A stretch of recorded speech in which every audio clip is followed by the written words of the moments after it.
आली आली भाग्यलक्ष्मी। वहिनी गुरव, आणखीन एक छोटीशी इच्छा माझी पूर्ण करशील?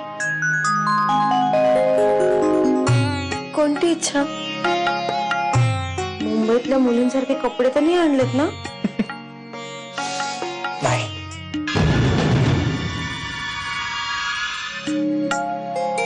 मला तुला फुलांनी सजलेला बघायचंय,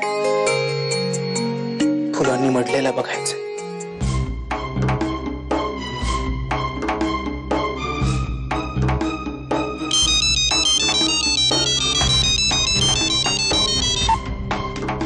हा सूर्या बोल। आता बोलायचं काय? हा, मला सांग, कामाचं काय झालं? अरे मी संधी शोधतोय ना, चान्स मिळत नाहीये। मी येतोय आता मुंबईला। ये ये लवकर ये, मी वाट बघतोय तुझी। आणि मला सांग, फोन का लागत नव्हता रे तुझा? हा तो पडला ना, बिघडलाय। मी वाट बघतोय तुझी। काशी तर नक्की मरणार आहे, तर म्या तुला अडकवून आणि संजयच्या नजरेत मी एक चांगला माणूस म्हणून राहणार, कारण आपण फक्त पैशाला पुजतो। मला गोदात्याची माफी मागू दे, खूप खूप अत्याचार केलाय मी त्यांच्यावर। पण नाही गुरु, जा ना, गोदात्याला घेऊन या इकडे, जा गुरु, लवकर या। हो,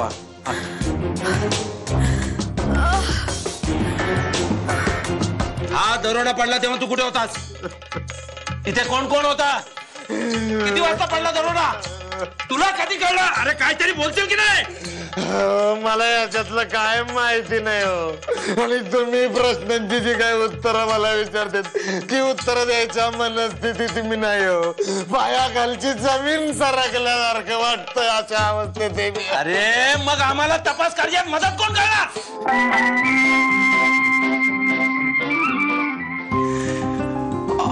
परत ते दुखतंय इथे, लाजलीस ना?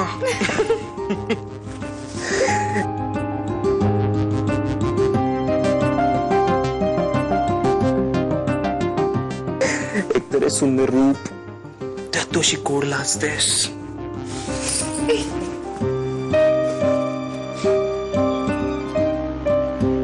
आई कशा आहेत हे चांगलाच ठाऊक आहे तुम्हाला भाऊ काका। बेटा, हे सगळं बोलायची ही वेळ आहे का?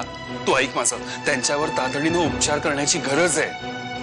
मी नाही येणार भाऊ, आणि हो, अगदीच मी यावं असं जर वाटत असेल ना तर मी येईन, नक्की येईन। त्यांचा जीव गेल्यावर येईन, त्यांचं डेथ सर्टिफिकेट द्यायला। सरिता, हो भाऊ काका, अतिशय दुष्ट आणि पातळी यंत्री बाई आहे। तिने मला माझ्या नवऱ्यापासून तोडलंय। मी ना या बाईला कधीच माफ करणार नाही। तेव्हा कसं समजावून सांगू या मुलीला? नका समजावून सांगू भाऊ काका, जा तुम्ही। मला कळून चुकलंय, सापाला कितीही दूध पाजलं ना तरी तो डसल्याशिवाय राहत नाही। तुम्ही जा इथून भाऊ काका, मी अजिबात येणार नाही, जा तुम्ही।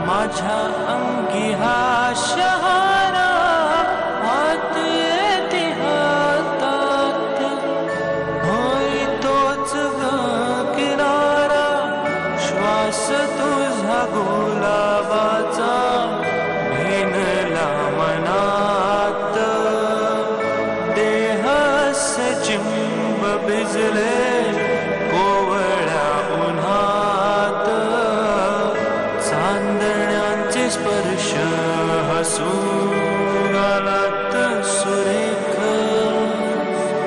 निळ्या नभाखाली आज दोन जीव एक, चांदण्यांचे स्पर्श हसून गालात सुरेख।